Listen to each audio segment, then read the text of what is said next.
Tá tudo bem aí atrás? O que tá acontecendo aí atrás, amor? Debaixo do seu banco. Vem, moleque. Que isso, gente? Começamos o vlog desse jeito. Meu cachorro não quer sair do carro, não quer deixar a gente trabalhar. Milo! Milo! Vem, Milo! Vem aqui. Vem. Daqui a pouco a gente tem casa. Vem. Ai.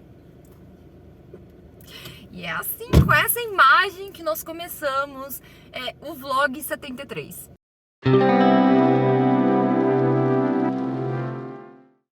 Bom, gente, hoje é sexta-feira, dia 26 de agosto. E eu tô aqui pra falar das minhas leituras com vocês. Então eu tô muito feliz porque essa semana foi muito produtiva pra mim em relação aos livros. Eu até esqueci de falar isso no último vlog, eu falei meio por cima, meio correndo. Mas vou falar pra vocês agora, neste vlog 73. Eu consegui fazer 3 leituras em paralelo a Daisy Jones and the Six. Eu ainda tô lendo o livro de Daisy Jones. Eu tô quase na metade, aliás, eu tô mais que a metade, eu tô na página 200 do livro. O livro tem 300 e pouquinhas páginas, então eu já passei da metade do livro. Eu tô gostando muito da escrita da Taylor Jenkins Reid. Eu acho que é uma escrita muito realista, principalmente com o mundo da música, com o mundo do rock.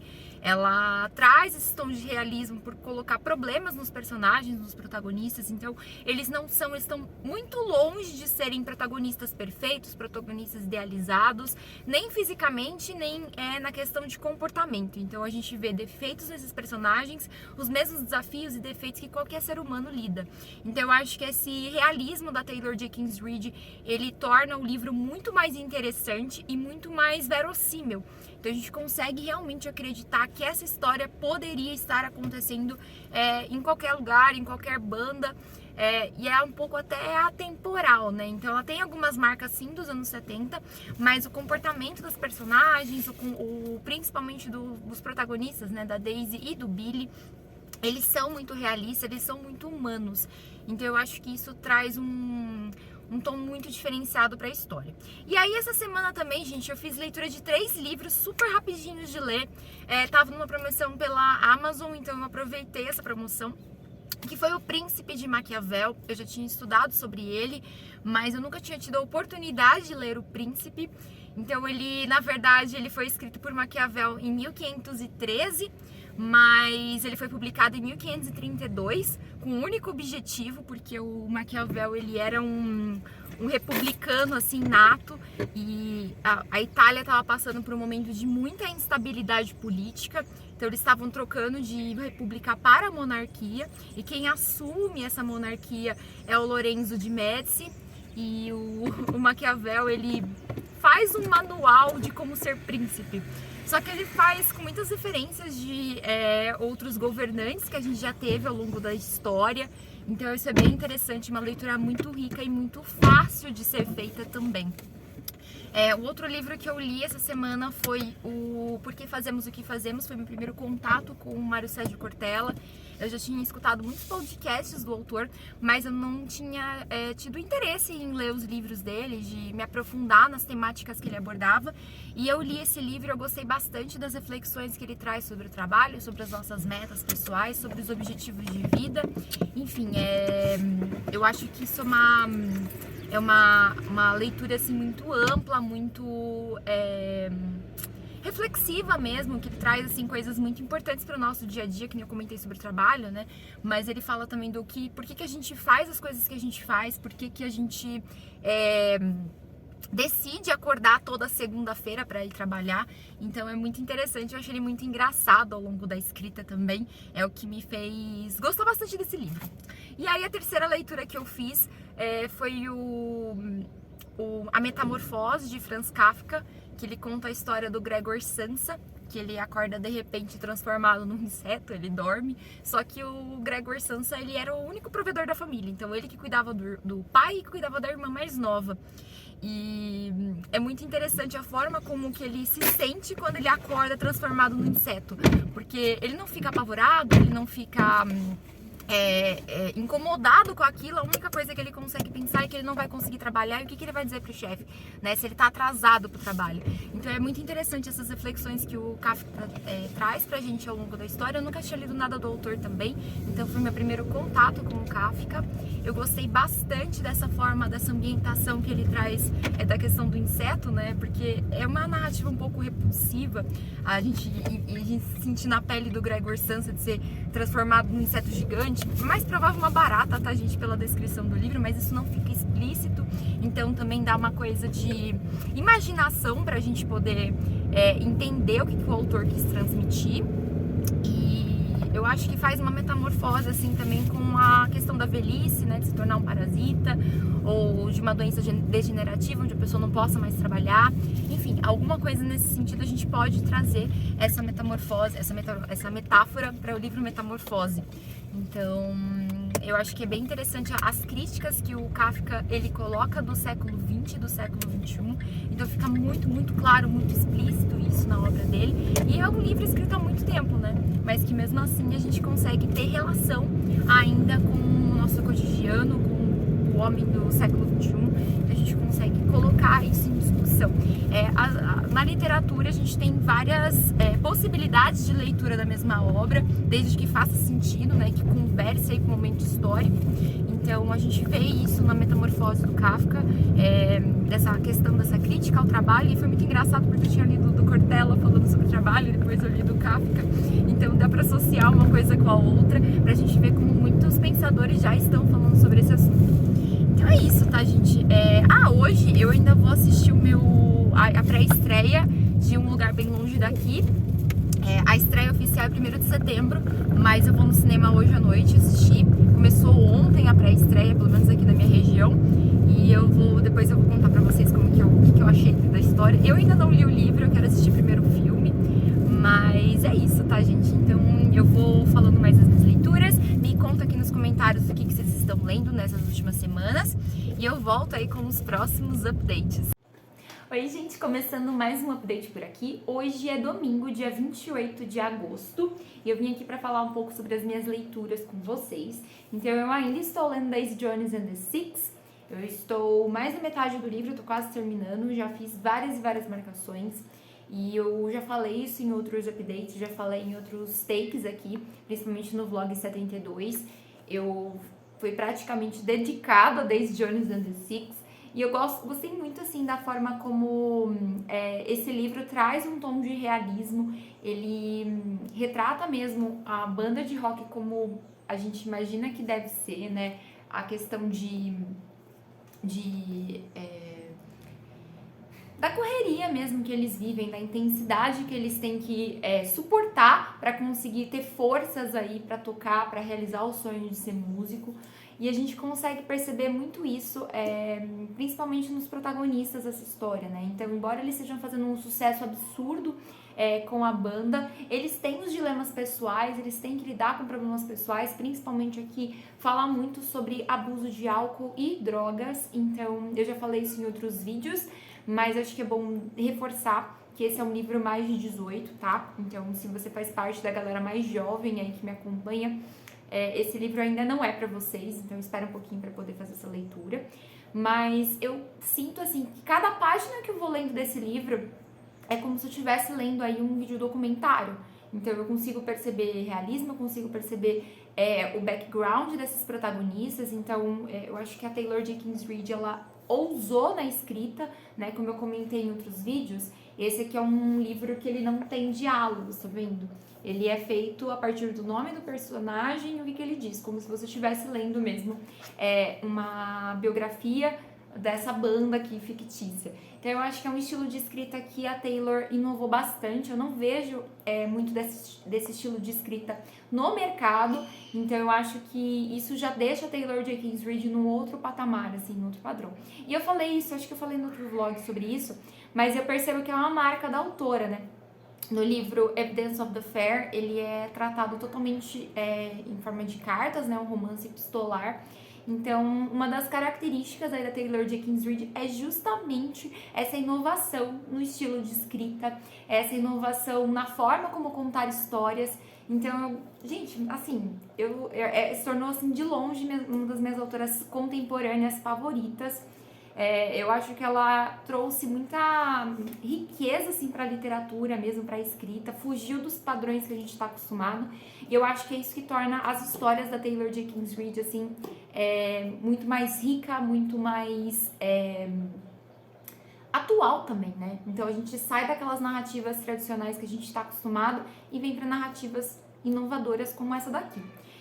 A Daisy Jones and the Six vai virar uma adaptação cinematográfica, tá, gente? Eu não sei ao certo se ainda vai sair esse ano, mas eu fiquei bem feliz de conseguir fazer a leitura do livro antes para poder acompanhar essa adaptação. E falando sobre adaptações cinematográficas, na sexta-feira, dia 26, eu fui assistir a pré-estreia de Um Lugar Bem Longe Daqui, que eu tenho o livro físico comigo, mas eu ainda não fiz essa leitura. Então, pra mim, foi uma coisa bem diferente de ir ao cinema, assistir o filme primeiro pra depois fazer a leitura desse livro aqui.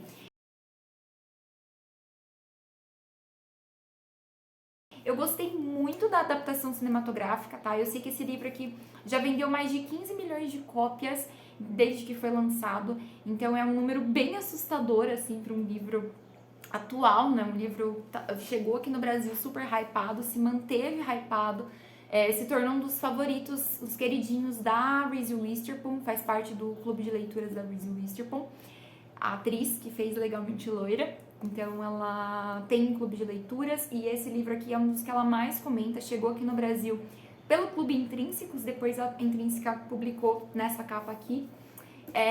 E eu gostei muito da história, tá, gente? Então ele conta a história da Kaia, que ela nasceu na Carolina do Norte, justo naquela época onde existia bastante segregação racial, segregação social. Embora a Kaia, né, e a família dela sejam brancos, eles são pobres. Então eles moram numa região conhecida como mangue, né? Mangue, pântano, que é o que a gente conhece por aqui. E embora eles sejam brancos, eles têm um problema social muito forte por serem pobres e isso acaba afastando eles do resto da sociedade. Então, a Kaia, ela acabou crescendo marginalizada da sociedade, ela não conseguiu nem ter acesso à educação por conta de ser pobre, de ter essa discriminação social com ela. E também ela lida com problemas desde pequena. A família dela tem problemas estruturais gravíssimos. O pai dela, ele é alcoólatra, ele é extremamente violento. E a Kaia cresce vendo a família dela se dissolver, né? Então, primeiro a mãe, ela não aguenta mais sofrer aquela violência e vai embora. Depois as irmãs vão embora, o irmão vai embora, ela se vê sozinha com o pai, que mais tarde também acaba indo embora. Então ela fica literalmente sozinha numa casa no meio do pântano, no meio do nada, e ela tem que tirar forças da natureza, dos recursos que ela tem para sobreviver e também para cuidar da própria vida. E aí a gente vê que ela cresce dessa maneira, né, marginalizada pela sociedade. Tem um casal de negros que ajuda muito, muito ela, e então isso eu acho que é bem importante esse casal durante a história, porque são eles que dão, de uma certa forma, todo o respaldo que ela precisa para se manter viva, para sobreviver. E eu acho que o filme, assim, ele retratou essa parte dos Estados Unidos, assim, de uma forma bem pesada, bem forte, bem realista. E é claro que quando ela acaba crescendo, né, ela acaba tendo relacionamentos amorosos aí, alguns bem conturbados, mas o foco do livro não é esse, tá? Logo no começo, a gente vê que a história ela é contada em duas linhas temporais, entre o passado, que é que a gente vai conhecendo toda a história da Kaia, e o presente dela, que ela tá sendo julgada por um assassinato. Então, eles estão fazendo de tudo para tentar acusar ela de um crime, que era um dos rapazes que ela tinha se relacionado. E a gente não sabe até a última parte do filme se ela realmente foi culpada por esse crime ou se é mais uma acusação sem fundamento que eles estão fazendo sobre ela. Como eu disse, ela era uma criança assim marginalizada, não teve oportunidade, sempre foi excluída da sociedade. Então, o filme traz muito isso, né? Muito, muito presente essa marca assim de exclusão. E vai ter, em paralelo a isso, a investigação policial, que é o presente, que eles encontram esse rapaz morto, só que eles não têm prova nenhuma, não tem pegadas, não tem digital, não tem nenhuma prova de que a Kaia esteve na cena do crime, muito pelo contrário, ela tem um álibi extremamente forte, mas mesmo assim, por ela ser uma pessoa marginalizada, eles tentam acusá-la de todas as formas possíveis. E aí a gente vê que tem um advogado ali, né, que desde pequeno, desde quando ela era criança, ele sempre tentou dar suporte pra ela. Ele compra a causa dela, diz que vai defender, e aí começa-se a trama do livro, aliás, do filme. Então eu tô bem curiosa pra ver como que vai ser como que é o livro, né? Eu quero ver se a adaptação foi melhor ou deixou de contar algumas coisas aqui. Então eu vou ter essa experiência nas próximas semanas em fazer a leitura do livro Um Lugar Bem Longe Daqui. Já coloquei ele na minha listinha de leituras. Como eu tô terminando Daisy Jones, então é provável que eu já comece essa leitura pra vir contar pra vocês o que eu tô achando da narrativa. Peguei alguns spoilers por aí, mas dizem que o livro também é contado em 2 linhas temporais, entre o passado e o presente da Kaia. E eu gostei bastante, tá, gente, da adaptação cinematográfica. Independente do peso que tiver o livro, eu gostei bastante da adaptação. São são atores não conhecidos, pelo menos eu não reconheci eles de nenhum outro filme, de outro lugar. Então eu acho que traz pra mim, eu sei que tem muita gente que prefere ter atores conhecidos nos filmes, mas pra mim, assim, eu acho que foi uma coisa positiva, porque quando a gente não tem essa referência, essa memória de onde você conhece aquele ator, parece que a história do filme ela fica muito mais realista. Então, pra mim foi uma coisa muito positiva. Eu gostei muito do filme, da adaptação. Eu fui na pré-estreia. A estreia do filme é dia 1º de setembro, mas eu não quis esperar essa estreia. Quando vocês estiverem vendo esse vídeo, provavelmente vocês já vai ter passado a estreia. Mas eu gostei muito, tá, gente? Eu realmente gostei da adaptação. E agora eu vou querer fazer o inverso, né? Eu sempre venho falar primeiro do livro pra vocês, depois do filme e dizer o que eu achei, mas agora eu vou fazer o inverso. Eu vou ler o livro depois de ter assistido o filme, ver como que é essa experiência pra mim. Eu fiz isso com Jogos Vorazes. Eu lembro que primeiro eu tinha assistido o primeiro filme, e depois eu tinha lido os 3 livros de uma tacada só. Então eu imagino que vai ser dessa forma também o livro. Eu sei que ele é o queridinho de muita gente, tá? Foi um dos grandes sucessos do ano passado. Via bastante gente comentando sobre isso, mas eu ainda não tinha tido a oportunidade de ler o livro, embora eu já tivesse comprado. Acho que eu comprei ele no começo desse ano. Eu ainda não tinha lido o livro. Então eu acho que vai ser uma experiência bem interessante fazer o inverso aí, ver como que eu vou reagir a ler o livro depois do filme. Mas assim, gente, eu acho que eu amo suspense, então pra mim foi uma história muito coerente. E uma coisa que eu gostei no filme que foi retratado, não sei como vai estar isso aqui no livro, tá? Mas essa questão mesmo de problemas sociais. Então, em nenhum momento o filme passa pano para problemas sociais, muito pelo contrário, ele aponta essas falhas, principalmente pela época que ele estava contando essa história no filme, né? É uma época que a gente percebe que essa divisão social e divisão também racial dentro da história eram muito presentes na Carolina do Norte. Então, a gente consegue ter esse tom crítico também.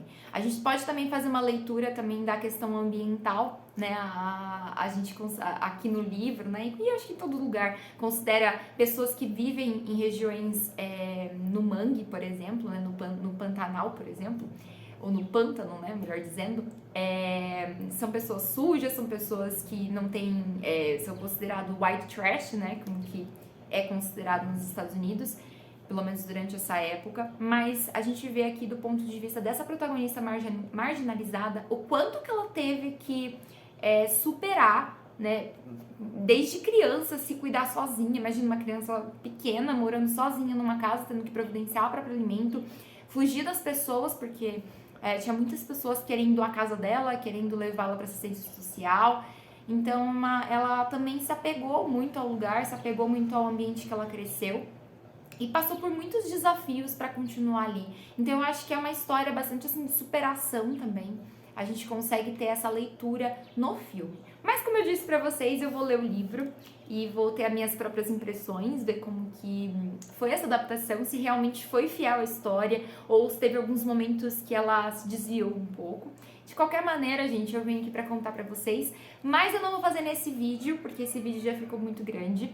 Vocês vão acompanhar o próximo vlog, que vai ser a minha leitura de Um Lugar Bem Longe Daqui. E aí eu vou contando pra vocês quais foram as minhas impressões e quais estão sendo meio que em tempo real, né?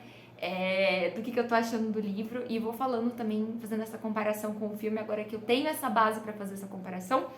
E aí a gente se vê no próximo vlog. Então fiquem atentos aí pra vocês poderem ter as minhas impressões desse livro, ver o que eu tô achando. Provavelmente eu já vou ter terminado Daisy Jones and the Six, então talvez eu mencione alguma coisa no vlog sobre isso. Mas vocês depois vão acompanhar a resenha completa de Daisy Jones and the Six, e depois de Um Lugar Bem Longe Daqui, que provavelmente eu vou fazer rapidinho essa resenha. Se o livro for assim tão bem escrito como foi descrito no filme, eu com certeza vou devorar esse livro. Muita gente falou que a leitura é muito rápida, então eu tô esperando ter essas impressões ao longo da leitura e ver aí o que eu vou achar dessa história, se eu vou me conectar mesmo com esses personagens. Então, embora eu já saiba de todos os spoilers, porque eu assisti o filme, eu quero ver como que isso aqui tá escrito, como que a autora desenvolveu essa narrativa e como que ela escolheu contar essa história, assim, que foi tão queridinha aqui pra gente nesse livro aqui. Bom, gente, então é isso. Eu vou terminar esse vlog por aqui. Vou voltar para as minhas edições, que eu tô editando um monte de vídeo para soltar para vocês. E a gente se vê aí no próximo vlog, no próximo vídeo. Não se esqueça, se você é novo por aqui, de se inscrever, de deixar seu like, de contar pra mim nos comentários quais livros você está lendo no momento. Se você já leu Um Lugar Bem Longe Daqui, ou se você já foi ao cinema assistir, porque esse vlog vai ser um pouquinho depois do hype do cinema. Então me conta aqui se você foi assistir, se você tem interesse, se você também quer ler esse livro, me conta aqui nos comentários pra eu saber. E, gente, se vocês também são novos por aqui, no ano de 2018 eu também sou autora, eu publiquei meu primeiro livro, A Morte Oferece um Drink, pela Amazon, tanto no formato físico quanto e-book. E eu também tenho A Quarta Dama publicado pela editora Flive nesse ano de 2022. Também está disponível pela Amazon, o e-book e o livro físico pela própria editora Flive. Então é isso, gente. Um super beijo e até o próximo vídeo.